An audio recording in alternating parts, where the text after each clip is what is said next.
नमस्कार. आज आपण स्वप्नसंघर्ष या चॅनलवर संत ज्ञानेश्वर माऊलींची तेजस्वी जीवनकथा ऐकणार आहोत. संत ज्ञानेश्वर माऊलींची तेजस्वी जीवनकथा या कथेचे संपूर्ण श्रेय कथालेखकाला देण्यात येत आहे. चला तर मग संत ज्ञानेश्वर माऊलींच्या जीवनकथेला सुरुवात करूयात. त्या न्यायपीठासमोरचा हा शपथविधी रीतसर पार पाडल्यानंतर धर्ममार्तंडांनी न्यायनिवाड्याच्या कार्याला प्रारंभ केला. न्यायपीठाचे प्रमुख धर्ममार्तंड त्र्यंबकशास्त्री बोलायला लागले. विठ्ठलपंतांच्या मुलांच्या मुंजीचा प्रश्न या ब्रह्मसभेपुढे आलेला आहे. या विठ्ठलपंतांनी स्वेच्छेनं संन्यासाश्रम स्वीकारला आणि त्यांनी पुनरपी गृहस्थाश्रमात पदार्पण केलं. सभेत एकदम नाखुशीचा नाद उमटला. त्या न्यायसभेत धिक्काराच्या आरोळ्या उठणं अर्थात शक्य नव्हतं. ती प्रकट सभा थोडीच होती. त्र्यंबकशास्त्री पुढे बोलू लागले. गृहस्थाश्रम स्वीकारल्यानंतर त्यांना 4 अपत्य झाली, 3 मुलगे आणि 1 कन्या. मागच्या बाजूला एक ब्राह्मण उद्गारला, धन्य धन्य. त्र्यंबकशास्त्री पुढील वृत्तात कथन करू लागले. आता आपल्या या मुलांच्या मुंजी लावण्याचा त्यांचा मानस आहे. त्यासाठी त्यांना शास्त्राधार हवा आहे. त्यासाठी दाद मागण्यास्तव ते इथे उपस्थित झालेले आहेत. काही काळ त्र्यंबकशास्त्री बोलायचे थांबले. त्यांच्या बोलण्यावर उभ्या असलेल्या विठ्ठलपंतांनी मान झुकवली. मग निर्णय सांगताना त्र्यंबकशास्त्री म्हणाले, विठ्ठलपंतांना त्यांच्या मुलांच्या मुंजीसाठी शास्त्राधार हवा आहे. परंतु सारी शास्त्र शोधूनही तसा आधार प्राप्त होत नाही. यावर त्यांना काही म्हणायचं आहे का? विठ्ठलपंतांनी खाली वाकून त्या सर्वश्रेष्ठ धर्मपीठाला वंदन केलं आणि काकुळतीनं म्हटलं, माझ्यावर उपकार करा आणि माझ्या मुलांच्या मुंजीसाठी शास्त्राधार शोधून काढा. आपण एवढे महापंडित, समाजाचे धुरीण, तसा शास्त्राधार काढणं आपल्याला अवघड आहे का? दुसरे एक धर्ममार्तंड करड्या स्वरात म्हणाले, धर्मशास्त्र हे आपल्या सोयीसाठी केलं आहे का? शास्त्राधार मुळात असायला नको का? तसा आधार काढता येतो का? सागर जल आपल्याला कितीही उपसता येतं. परंतु ते विपुल जल तिथे उपस्थित असतं म्हणूनच उपसता येतं ना. मुळात तसं शास्त्रच नसेल तर ते काढणार कुठून? प्रसंगी अपवाद नाही का करता येणार? या विठ्ठलपंतांच्या अगतिक पृच्छेवर त्र्यंबकशास्त्री म्हणाले, धार्मिक निर्बंधाच्या बाबतीत अपवाद करता येतात का? विठ्ठलपंतांनी पुन्हा काकुळती केली. आपण सांगाल ते प्रायश्चित्त घ्यायला माझी सिद्धता आहे. पण मुलांच्या मुंजीसाठी मला कसला तरी शास्त्राधार शोधून द्या. जगात ब्राह्मण म्हणून त्यांना नांदू दे. त्र्यंबकशास्त्री एकदम म्हणाले, ते जन्मानं ब्राह्मण आहेतच की. विठ्ठलपंतांनी पुस्ती जोडली. पण त्यांनी धर्मानं ब्राह्मण व्हायला नको का?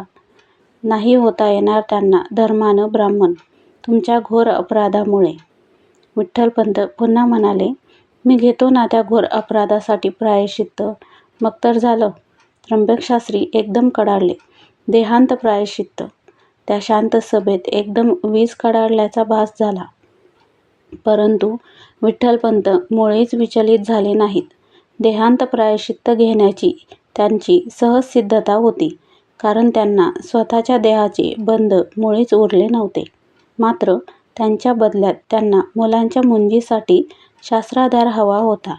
परंतु त्र्यंबकशास्त्रींनी त्यांना ठामपणानं बजावलं, तुमच्या या घोर अपराधासाठी तुम्हाला देहदंडाची शिक्षा भोगावी लागेल. परंतु तुम्ही ती भोगली तरी शास्त्रानुसार मुलांच्या मुंजी होऊ शकणार नाहीत. तथापि एक अखेरचा प्रयत्न म्हणून धर्ममार्तंडाच्या त्या मुख्य न्यायाधीशास उद्देशून विठ्ठलपंत म्हणाले, मी आपल्या मान्यवरांसमोर एक नम्र विनंती करतो. आपली अनुज्ञा घेऊन. मुख्य न्यायाधीशानं त्यांना अनुज्ञा दिली. विठ्ठलपंत म्हणाले, आता मी फक्त एक दाखला देऊ इच्छितो. आद्य श्री शंकराचार्यांचा पूज्यपाद शंकराचार्यांनी संन्यास घेतला. परंतु धर्मशास्त्राला मान्य नसलेल्या एका विधीचं त्यांनी उल्लंघन केलं.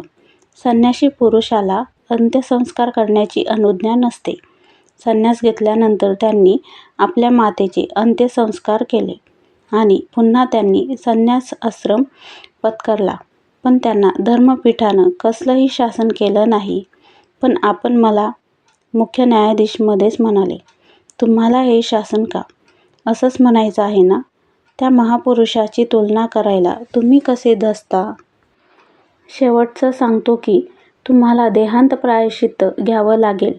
यानंतर व्यर्थ कालापव्यय करण्यात अर्थ नव्हता. त्या ठिकाणीच धर्मसभा संपली. धर्ममार्तंडांना वंदन करून विठ्ठलपंतांनी तिथून पाय काढला. माध्यान्हीचा सूर्य चांगलाच तापला होता, परंतु घरी परतण्याशिवाय गत्यंतर नव्हतं.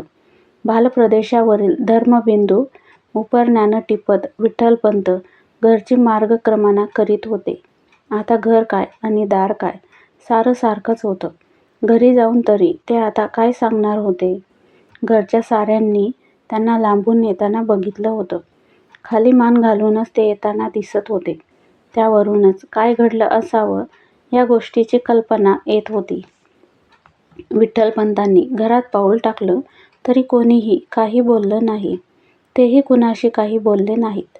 त्यांनी शिरस्त्राण काढून ठेवलं, बंडीही काढली, हातपाय धुतले, तोंडावरून हात फिरवला. मग खाली बसून देवाला नमस्कार केला. काहीतरी पुटपुटत त्यांनी सर्वांकडे बघून एवढंच म्हटलं, अरे, माझ्या साऱ्या आशा धुळीला मिळाल्या. काहीच साध्य झालं नाही. सारं संपलं. त्यांनी दीर्घ सुस्कारा सोडला. यावर निवृत्ती बोलला, असं कशाला म्हणायचं? माणूस माणसाला पारखा झाला तरी देव थोडाच पारखा होणार आहे.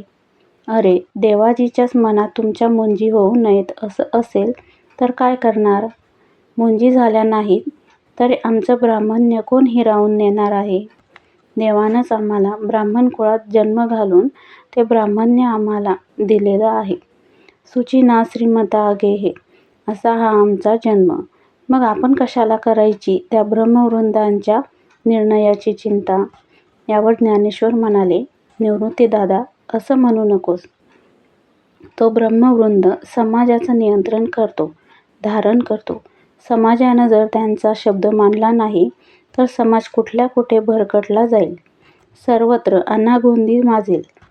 सारी समाजव्यवस्थाच पार ढासळून जाईल.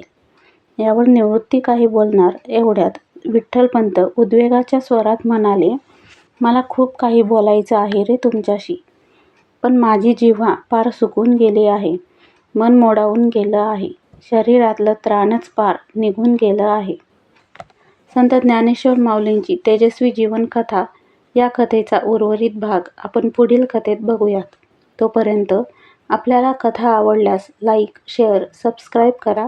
पुन्हा भेटूया पुढील कथेसोबत. तोपर्यंत धन्यवाद.